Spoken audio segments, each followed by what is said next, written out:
నమస్తే, welcome to ప్రజానాడి news. ముఖ్యంగా గొత్తికోయలు ఎక్కడ ఉంటారంటే అటవీ ప్రాంతాల్లోనే నివసిస్తూ ఉంటారు. మరి వారంతా కూడా అడవులను నరికి అదేవిధంగా ఇటు వ్యవసాయ పరంగానైతేమి ఇతరత్ర కార్యక్రమాలను చేస్తున్నారని ఇటు కలెక్టర్లు అయితేనేమి ఇతర అధికారులు కూడా వారికి అవగాహన కల్పిస్తున్నారు. మీరు వనాన్ని వీడి జనంలోకి జనావాసాల ప్రాంతాల్లోకి రండి అని కూడా చాలా మంది అధికారులు వారికి ఒక రకంగా అవగాహన కల్పిస్తున్నారు.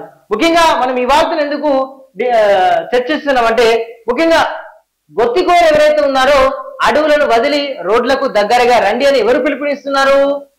భద్రాద్రి కొత్తగూడెం సంబంధించినటువంటి కలెక్టర్ జితేష్ వి పాటిల్ గారు అయితే వారికి సూచిస్తున్న పరిస్థితి. మనం ముఖ్యంగా నేడు కూడా ఆ యొక్క అడవుల్లో గొత్తికోయలు నివసిస్తేటువంటి ఒక అడవుల ప్రాంతాలకు అతను సంబంధిత సిబ్బందితో కలిసి వెళ్ళి కూడా వాళ్ళకు మాట్లాడిండు. వారి యొక్క జీవన స్థితిగతులను కూడా అతను తెలుసుకోవడం జరిగింది. మీరు ఇక్కడ ఉండాల్సింది కాదు, మీరు జనావాసాల మధ్య రోడ్ల పక్కకు రావాల్సినటువంటి ఆవశ్యకత ఉందని కూడా అతను ఎవరు మన జితేష్ వి పాటిల్ గారు కలెక్టర్ గారు భద్రాద్రి కొత్తగూడెం వారికి సంబంధించిన వారు చెప్పడం జరిగింది. ముఖ్యంగా ఈ చట్టాలపైన మహిళల చట్టాలపైన కూడా అవగాహన కలిగి ఉండాలని, అదేవిధంగా అనేక రకాలుగా వాళ్ళకైతే ఏది సలహాలు సూచనలు ఇచ్చిళ్ళు. ఇబ్బందులు లేకుండా చూసుకోవాలి, ప్రణాళికలకు సంబంధించిన అన్ని కూడా వారైతే చెప్పడం జరిగింది. ముఖ్యంగా ఇలాంటి అధికారులు ఉండడం వల్ల ఈ గొత్తికోయలకు సంబంధించి వాళ్ళకి ఇబ్బందులు జరగద్దు, వాళ్ళు కూడా మనలెక్కనే జీవనం సాగించాలి, అనేక రకాల సదుపాయాలు సౌకర్యాలు కూడా వాళ్ళు కూడా వినియోగించుకోవాలనే ఉద్దేశంతో కలెక్టర్ గారు అక్కడ వెళ్ళడం జరిగింది. కేవలం భద్రాద్రి కొత్తగూడెమే కాదు, ఎక్కడైతే గొత్తికోయలు ఉంటారో వాళ్ళందరికీ కూడా అధికారులు అవగాహన కల్పించి ఇలా చేస్తే బాగుంటుంది, ఇలా రావాలే, మీరు ఇలాంటి పథకాలను మీరు పొందాలి, ఇలాంటి సౌకర్యాలను మీరు కూడా సద్వినియోగం చేసుకోవాలని కూడా వారైతే చెప్పడం జరిగింది. అతనితో పాటు చాలా రకాలుగా కూడా కొంతమంది అధికారులు డిస్ట్రిక్ట్ లెవెల్ అదేవిధంగా జిల్లా పాలనా అధికారులు కలెక్టర్లు అంతా కూడా ఏం చేస్తున్నారు, ఇద్దరు లెక్కనే వాళ్ళకి అవగాహన కల్పిస్తున్నారు. అయినా కూడా కొంతమంది గొత్తికోయలు ఇంకా కూడా వనం విడిచి జనంలోకి రాని పరిస్థితి. అంటే వాళ్ళు దాంట్లో కొంచెం అంటే వనంలో మాక్సిమం గా కురమగాలు ఇతరత్ర జంతువులు కూడా ఉంటాయి. వాటి నుంచి రక్షించుకోవడానికి కొంచెం మన జీవనాన్ని కూడా సాఫీగా చేయడానికి ఇటు జనావాసాల్లోకి వస్తే బాగుంటుందని కూడా పలువురు అధికారులు అయితే అభిప్రాయపడుతున్నారు, వారికి అవగాహన కల్పిస్తున్నారు. సో ఎందుకంటే అడవులను సంరక్షించడం వల్ల కూడా అవి మనల్ని సంరక్షిస్తాయి. ఒక రకంగా చెప్పాలంటే పాడి పంటలు సుభిక్షంగా ఉండాలంటే అడవుల పాత్ర అమోఘం. కానీ అక్కడే ఈ గొత్తికోయలు లాంటి వాళ్ళు ఏం చేస్తున్నారు, అడవులను నరికి కోయుడు వ్యవసాయం ఇతరత్ర వ్యవసాయం చేస్తూ ఉన్నారు. అంటే పురాతనలో మనం చరిత్రలో మామూలుగా చదువుకున్న పరిస్థితి గతంలో. కానీ ఇప్పుడు ఏం చేస్తుంది, ఇప్పుడు కూడా పోడు వ్యవసాయం చేస్తున్నారు. అప్పుడు ఏం జరుగుతుంది, పోడు వ్యవసాయం అడవులను నరికైతే జరుగుతుంది. అడవులు నరికైతే జరిగినప్పుడు ఏమైతుంది, మనకు వర్షాలు పడవు, పంటలు పండవు, రైతులు నిజంగా దివాలా తీసే పరిస్థితి అయితే కనబడుతుంది.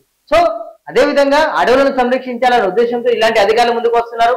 ఇలాంటి అధికారులు ముందుకు రావడం వల్ల వాళ్ళు కొంచెం అవగాహన కల్పించి వారు కూడా కొంచెం వారి యొక్క సంప్రదాయాలను అదేవిధంగా వారి యొక్క జీవన విధానాన్ని కూడా మెరుగుపరిచేటువంటి అవకాశం అయితే కనిపిస్తుంది.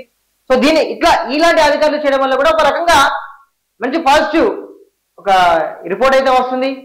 గొత్తికోయలకు సంబంధించి వారి యొక్క జీవన స్థితిగతులను ఇంకా కూడా మెరుగుపరచాలి, వాళ్ళ యొక్క జీవనం కూడా సేమ్ మానవులు అంటే ఇతరత్ర ప్రజలు బతికేలా ఉండేలా చూడాలని కూడా వారు అభిప్రాయపడుతున్నారు.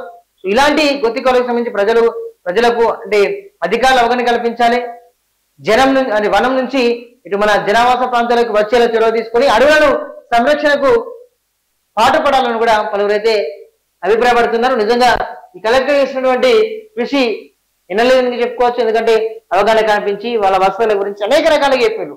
సో ఇలాంటిగా అంటే ఎక్కడైతే ఏజెన్సీ ప్రాంతాలు ఉన్నాయో అక్కడ ఉన్నాయో గొత్తికోయలు ఉన్నారో ఎవరైనా మామూలుగా జనంలో నివసించినటువంటి వారికి అవగాహన కల్పించాలి.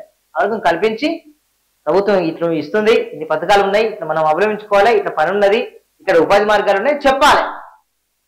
చెప్పి వాళ్ళకు కూడా ఒక రకంగా అండగా ఉండాలి. మళ్ళా ఈ గొత్తికోయలలో చాలా మంది అంటే మామూలుగా చిన్నపిల్లలు ఉంటారు, వాళ్ళు ఏం చేస్తున్నారు, వాళ్ళు కూడా వాళ్ళ యొక్క బాటలు పడుతున్నారు. కానీ వాళ్ళు విద్యకు దూరం అవుతున్నారు, ఇటన్నిటికీ రకాలకు దూరం అవుతున్నారు. వాళ్ళు కూడా ఏదో వాళ్ళతో పనులు చేసుకుంటూ వాళ్ళ యొక్క కాలయాపన చేసుకుంటూ టైం గడుస్తూ ఉంది. కానీ వీళ్ళే ఒక ప్రాంతంలోకి ఒక అభివృద్ధి చెందిన ప్రాంతంలోకి సైడ్కు ఒక రోడ్డుకు సంబంధించినటువంటి ప్రాంతంలోకి వస్తే ఆ పిల్లలు ఏదో ఒక రకంగా వాళ్ళు కూడా కలెక్టర్లు అవుతారు, ఐఏఎస్ ఐపీఎస్ అందరూ అవుతారు. వాళ్ళని కూడా ఒక రకంగా పరిగణన తీసుకుని వాళ్ళకి అవగాహన కల్పించాలి. అవగాహన కల్పిస్తున్నటువంటి అధికారులకు ఒక రకంగా స్పెషల్ థ్యాంక్ యూ. ఇంకా కూడా కొన్ని చోట్ల అధికారులు కూడా వారికి అవగాహన కల్పిస్తే బాగుంటుందని కూడా మా యొక్క అభిప్రాయం. సో ఇది ఇప్పటి వరకు ఉన్నటువంటి మంచి అంశం. సో చూస్తున్నానండి ప్రజానండి. Thank you so much.